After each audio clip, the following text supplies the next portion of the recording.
Sabe aquela mágoa que a gente guarda? E se ela for o maior obstáculo para nossa paz de espírito? É exatamente sobre isso que a gente vai conversar hoje, mergulhando de cabeça na poderosa lição 7.2 de Um Curso em Milagres. A ideia aqui é uma virada de chave total sobre o que a gente pensa que é o perdão. Olha, a lição já começa com os dois pés na porta. A frase é essa aí. Repara bem. Não diz que guardar mágoa é ruim ou prejudicial. Não. A palavra é ataque. Um ataque ao plano de Deus para a salvação. E só para a gente alinhar aqui, salvação no curso não é aquela ideia religiosa, sabe? É alcançar uma paz que dura, uma paz de verdade. Então, o que essa frase faz é pegar um sentimento que parece só nosso, pessoal, e pá! Coloca ele no nível cósmico. De repente, aquilo que a gente guarda no peito tem um peso muito maior do que a gente imagina. Eu sei. Sou exagerado, né? Tipo, calma aí, um ataque contra o plano de Deus por causa de uma mágoa? Parece pesado demais. Mas pra gente entender por que a linguagem é tão forte assim, a gente precisa dar um passo atrás e ver como a nossa mente, ou melhor, o que o curso chama de ego, constrói a sua própria versão da realidade. Então, para a gente sacar a ideia central, vamos dar uma olhada nesse tal de plano do ego. Pensa que é tipo um manual de instruções alternativo para a vida. O ego também tem a sua própria versão de salvação, só que ela funciona de uma maneira totalmente oposta, baseada numa busca sem fim por um culpado. O plano do ego é bem simples, na verdade. A regra número 1 é: se tá doendo, a culpa não é minha. Ponto.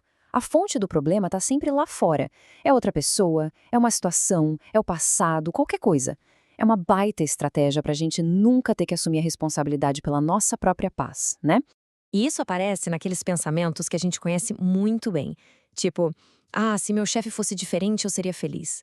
Ou então, nossa, se eu não tivesse passado por aquilo lá atrás, minha vida hoje seria outra.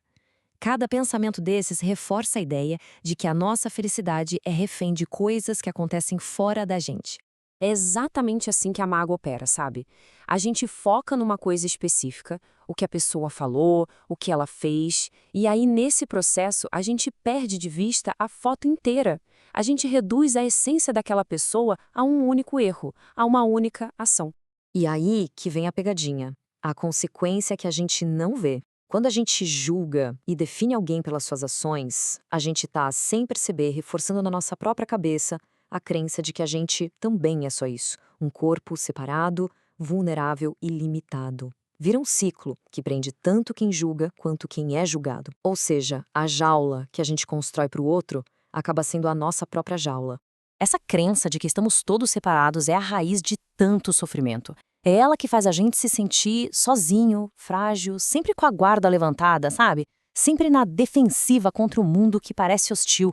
E cada mágoa que a gente decide guardar é literalmente mais um tijolo que a gente coloca nesse muro que separa a gente dos outros e da nossa própria paz.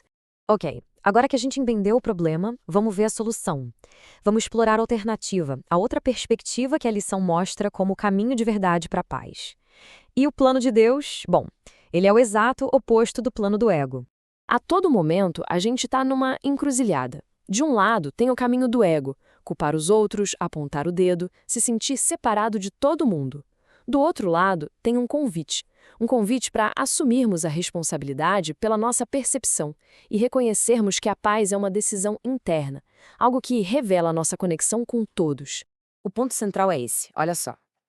O plano de Deus vem para lembrar a gente de que nossa identidade real não é o corpo físico, é algo muito mais profundo, uma luz, uma consciência, e o mais importante, essa mesmíssima luz existe em todas as outras pessoas, não importa o que elas tenham feito.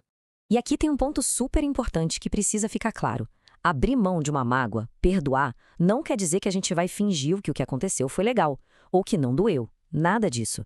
Significa escolher não usar o erro do passado para manter a outra pessoa presa e principalmente para não nos mantermos presos a ele. É um ato de libertação. Tá, beleza, a teoria é linda, mas e na prática, como é que a gente faz isso? A lição é ótima porque não fica só na ideia.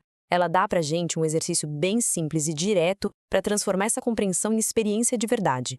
Essa prática é, no fundo, um exercício de humildade. Primeiro, a gente nota o ressentimento, sem se julgar por estar sentindo aquilo. Só nota. Depois, afirma a vontade de ver a situação de um jeito diferente. Mas o passo mais crucial é admitir. Eu não tenho a resposta. É pedir ajuda com mente aberta. E é nesse momento de silêncio, de entrega, que uma nova percepção pode finalmente aparecer. Certo. E a recompensa? Qual é o resultado final de toda essa mudança de mentalidade? O que a gente ganha quando escolhe não guardar mágoas? A resposta é simples, mas, ao mesmo tempo, é tudo o que a gente procura. Pensa assim, as mágoas são como um ruído constante na nossa cabeça. Sabe aquele zumbido de fundo que não para? São as mesmas histórias que a gente fica se contando, as injustiças que a gente fica remoendo, os julgamentos que a gente faz o tempo todo. Esse barulho todo mantém a gente num estado de agitação e estresse. E esse barulho não é inofensivo. Ele abafa aquela voz mais calma, mais sábia que existe dentro da gente. A voz da verdade, da paz, da nossa intuição. Então, quando a gente escolhe soltar o julgamento, soltar a mágoa, o que a gente está fazendo, na real, é abaixar o volume desse ruído todo, para finalmente poder escutar algo muito mais verdadeiro. E aqui está a grande sacada da lição. A paz, a salvação, não é uma coisa que a gente precisa buscar lá fora. Não depende do outro mudar, da situação mudar. É uma realidade interna. Ela já está aqui. Só está esperando a gente parar de atacá-la com as nossas próprias mágoas. E é com essa reflexão que a gente fecha o nosso papo de hoje. Fica a pergunta. Quando a gente finalmente se permite soltar as pedras das mágoas que a gente carrega, quando a gente cria esse espacinho de silêncio na mente, o que será que a gente pode finalmente começar a ouvir?